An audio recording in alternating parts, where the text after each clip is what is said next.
धर्म ने आज परीक्षित महाराज को कलयुग के बारे में सारी बात बताई कि महाराज कलयुग जब लगेगा, सत्ययुग अच्छे से बीत गया, त्रेता युग अच्छे से बीत गया, द्वापर भी लगभग अच्छे से बीत ही गया, लेकिन जब कलयुग लगेगा तो लोगों के अंदर बड़ा पाप होगा, लोगों के अंदर बड़ा द्वेष होगा। धर्म पहले ही कलयुग के बारे में बता रहा है कि महाराज जब कलयुग लगेगा ना तो लोग अपना पापी पेट भरने के लिए झूठ बोलेंगे, और जब कलयुग लगेगा तो भाई भाई का हित करेगा। जब कलयुग लगेगा तो लोगों के अंदर भक्ति भाव धर्म कार्य नहीं रह जाएगा, और सो आज नहीं रह गया। दिन में 20 बार कहा करते हैं कि भगवान की कथा चल रही, सुनने आओ सुनने आओ। इतनी बार कहा जाता है तो लगभग गांव से 10-20 लोग चले आते हैं, चलो कथा सुन ले। कलयुग महाराज के बारे में सब बता ही रहे थे, धर्म ने सारी बात बताई। तो महाराज परीक्षित जी विचार करने लगे कि जब कलयुग में इतना पाप होगा तो मैं कलयुग को संसार में आने ही नहीं दूंगा। आज भैया परीक्षित महाराज ने अपनी मयान से तलवार को खींचा और कहने लगे कि मैं कलयुग को जीवित नहीं छोड़ूंगा। अरे द्वापर का अंत समय चल रहा है, कलयुग लगने वाला है। परीक्षित जी ने साफ कह दिया कि मैं इस दुनिया में कलयुग को आने नहीं दूंगा, मैं इस संसार में कलयुग को लगने नहीं दूंगा। आज भैया महाराज परीक्षित जी ने अपनी मयान से तलवार को खींचा और कलयुग की तरफ मारने के लिए बढ़ गए। बताया गया भैया कि जब चाहा वीर परीक्षित ने है मारू तलवार घुमा करके,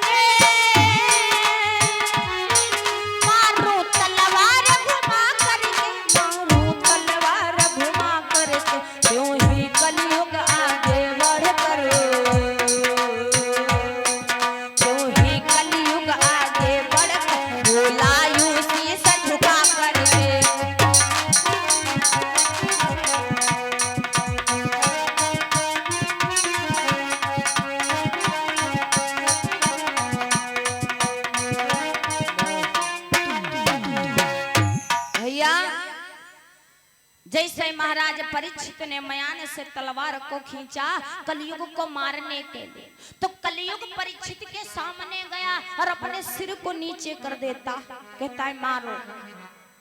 परीक्षित जी जैसे तलवार से वार करने जा रहे थे, ठीक तलवार वहीं की वहीं रुक गई। परीक्षित जी विचार करने लगे कि जिस कलयुग को मैं मारना चाहता था, आज वो कलयुग ने खुद ब खुद मेरे सामने अपने सिर को झुका दिया। आज भैया कलयुग ने सिर को झुका दिया और कहने लगा महाराज अगर आप मारना चाहें तो मार दें, लेकिन पहले आप मेरे बारे में पूर्ण रूप से जान लें। कहा जाता है कि किसी के चरित्र पे उंगली उठाने से पहले, किसी को गलत कहने से पहले 1000 बार सोच विचार कर लो। जब तक किसी के बारे में आपको पूर्ण रूप से कुछ पता ना हो, तब तक बिना सोचे समझे किसी के चरित्र पे दाग लगाने का आपको कोई अधिकार नहीं। आज भैया महाराज परीक्षित से कलयुग कहने लगा महाराज आप मुझे मारना चाहे मार दीजिए, लेकिन पहले आप हमारे बारे में पूर्ण रूप से जान लीजिए। परीक्षित जी विचार करने लगे कि कलयुग वैसे भी खराब है, इनके बारे में क्या जाना। कलयुग आज अपनी अच्छाई को महाराज परीक्षित से बता रहा है। अब यहाँ सुन लो, सब कहा कि ये तो कलयुग है, ये तो ऐसा होना ही होना है, लेकिन कलयुग भी भगवान की दया कृपा से बड़ा अच्छा युग है। भैया आज कलयुग कहता है कि महाराज सतयुग में, त्रेता युग में, द्वापर में लोग हजारों वर्ष तक तपस्या किया करते थे लेकिन भगवान को प्राप्त नहीं कर पाते थे। सतयुग में संत समाधि में लीन हो जाते थे, ऐसे करोड़ों वर्ष तपस्या किया करते थे, दीमक लग जाता था शरीर में, फिर भी भगवान प्रसन्न नहीं होते थे। लेकिन कलयुग में जानते हैं जो भक्त एक बार सच्चे लगन भाव के साथ में भगवान का नाम भजेगा उसका कल्याण होने से कोई रोक नहीं सकता। और सतयुग में मनसा पाप लगता था। मनसा पाप समझते हैं? केवल आप ये सोच लेते कि हम जाकर के इनके घर में चोरी करेंगे, केवल आप सोच ही लेते, केवल सोच लेते, मन के अंदर आपको पाप लग जाता। लेकिन कलयुग में जब तक आप इन हाथों से कोई पाप नहीं करेंगे तब तक आपको कोई पाप नहीं लगेगा। अरे परीक्षित जी ने विचार किया, भाई कलयुग तो बड़ा अच्छा। कलयुग ने कहा महाराज और एक मेरी सबसे अच्छी अच्छाई बताओ। परीक्षित बोले हाँ बताओ। कलयुग ने कहा कि महाराज मेरा नाम केवल कलयुग है, यदि किसी भक्त ने सच्चे भाव लगन के साथ में मेरा नाम एक बार भज लिया उसका भव बेड़ा भव से पार हो जाएगा। क्योंकि कहा जाता है दादा कि कलयुग केवल है नाम आधारा, सुमिरी सुमिरी नरा उतर ही पारा।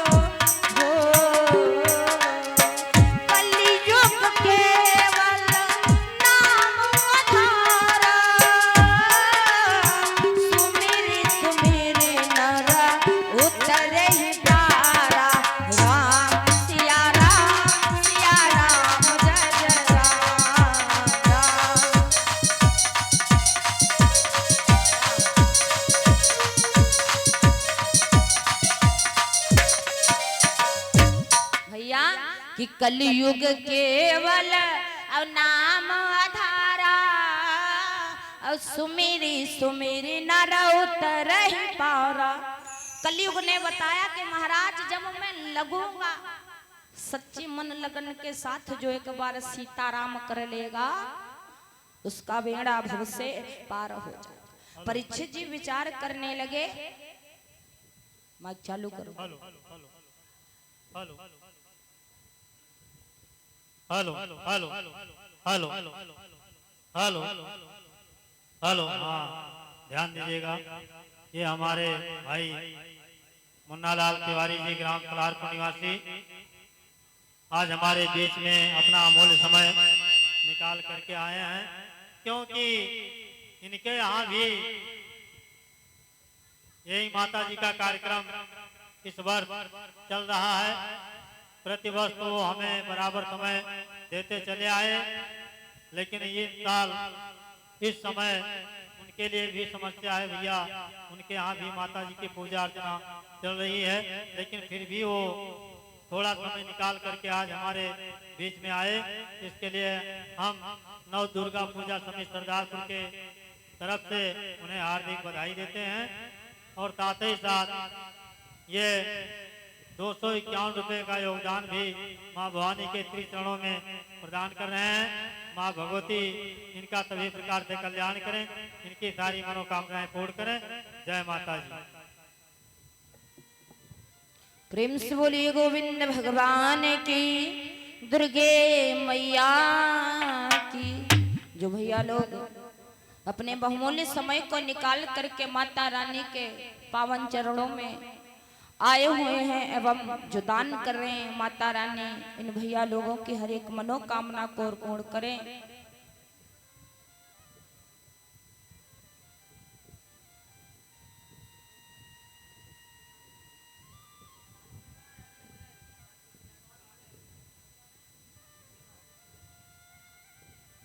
अरे ये मुन्ना लाल तिवारी सलारपुर के निवासी जिनके कर कमलों से 51 मुद्राओं का दान हुआ। बाबा दीन यादव जिनकी तरफ से भगवान के चरणों में 50 मुद्राओं का दान हुआ। भगवान मनोकामना पूर्ण करें, ठाकुर जी जीवन मंगलमय बनाए रखें, यही कामना है प्रभु जी से। प्रेम से बोलिए गोविंद भगवान की, सतगुरुदेव भगवान की। भैया एक बार जोरदार जयकारा इधर से लगाए तो प्रेम से बोलिए गुरुदेव भगवान की, सीताराम भगवान की। इधर बड़े भाव के साथ